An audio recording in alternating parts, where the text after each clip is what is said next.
قدرمن لیدونکو ستړي مه شئ، وخت هم بخیر. د 8 صبح څخه د مهمو خبرونو ټولګي ته ښه راغلاست. پیل له سرټکو کوو. د افغانستان په خاوره کې د ترهګرو ډلو حضور د ګډ امنیتي تړون سازمان غړو هیوادونو اندېښنه وښوده.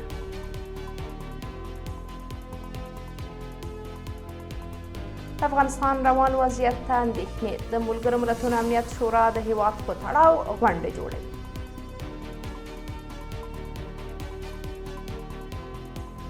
په افغانستان کې د پاکستاني طالبانو حضور کونړ کې ناپېژاندو وسلوالو د ټي ټي پي یو غړي پر کور برید کړ. په غزه کې ناوړه بشري وضعیت د کرم شالوم له لارې دغې سیمې ته د مرستو رسول بند شو.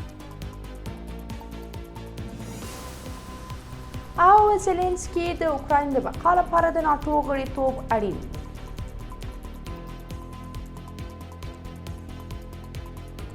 بشپړ خبرونه.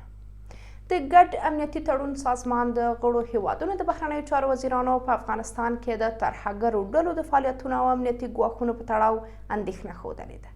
د نوموړي سازمان د غړو هیوادونو د بهرنیو چارو وزیرانو یکشنبه د لیندۍ پر 11مه په یو بیان کې ویلي چې په افغانستان کې میشتې ترهګري ډلې د منځنۍ اسیا لپاره یو جدي ګواښ بلل کیږي. دوی د یو ټولګډوني دولت پر جوړېدو چې د افغانستان د ټولو خلکو استازیتوب وکړي ټینګار کړی دی. همداراز په بیان کې راغلي چې افغان میرمنې او نجونې باید د زده کړو او کار په ګډون خپل ټول بنسټیز حقونه ترلاسه کړي. د ګډ امنیتي تړون سازمان غونډه پرون د قزاقستان په پلازمینه آستانه کې جوړه شوې وه چې د روسیې ولسمشر ولادیمیر پوتین او دغه د تاجکستاني او قزاقستاني سیالانو هم ګډون درلود. پوتین د دې غونډې په څنډه کې د افغانستان وضعیت پیچلی بللی او زیاته کړې وه چې هیواد یې له طالبانو سره تعامل ته دوام ورکوي.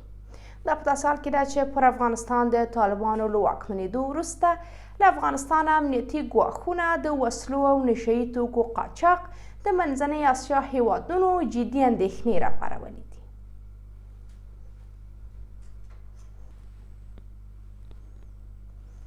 د ملګرو ملتونو امنیت شورا ویلي چې په روانه میاشت کې به د افغانستان په تړاو غونډه جوړه کړي.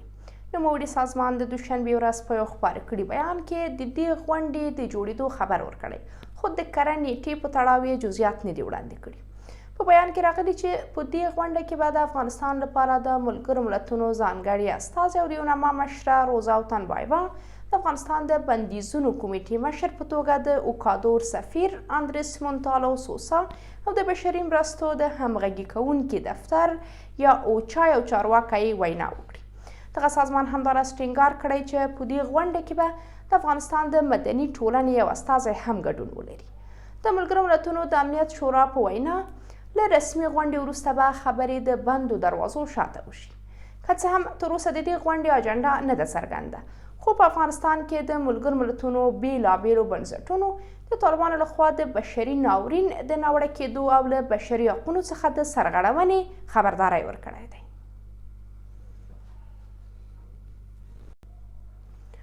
سیمهیزې سرچینې وایي چې ناپېژاندو وسلوالو په کونړ ولایت کې د پاکستاني طالبانو یا ټي ټي پي یو غړي پر کور برید کړی. سرچینو د دوشنبې ورځ 8 صبح ورځپاڼې ته ویل چې دا برید 2 ورځې مخکې د شلتن ولسوالۍ په چوګام کلي کې شوی دی. د سرچینو په وینا ناپېژاندو وسلوالو د ټي ټي پي د دې غړي کور په راکټ په نښه کړی دی. سرچینو د ټي ټي پي د یاد خبندان نوم ملنګ پاچا یاد کړی او زیاتوي چې د برید پر مهال په خپل کور کې نه و. په کونړ کې طالبانو تر اوسه په دې تړاو څه نه دي ویلي. د یادونې ده چې له دې مخکې هم سرچینو 8 صبح ورځپاڼې ته ویلي وو چې په خوست او کونړ ولایتونو کې د پاکستاني طالبانو غړي پراخ حضور لري او له خلکو باج اخلي. تېره ورځ هم د ننګرهار په غني خیلو ولسوالۍ کې د پاکستاني طالبانو یو غړی د ناپېژاندو وسلوالو لخوا وژل شوی و.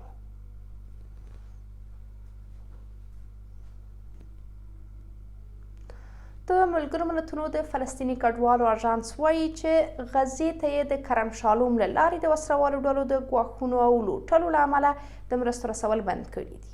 د اسوسییټډ پریس د راپور پر بنسټ د ملګرو ملتونو د کډوالو اژانس د یکشنبې ورځ له دې لارې غزې ته د مرستو رسول بند کړي دي.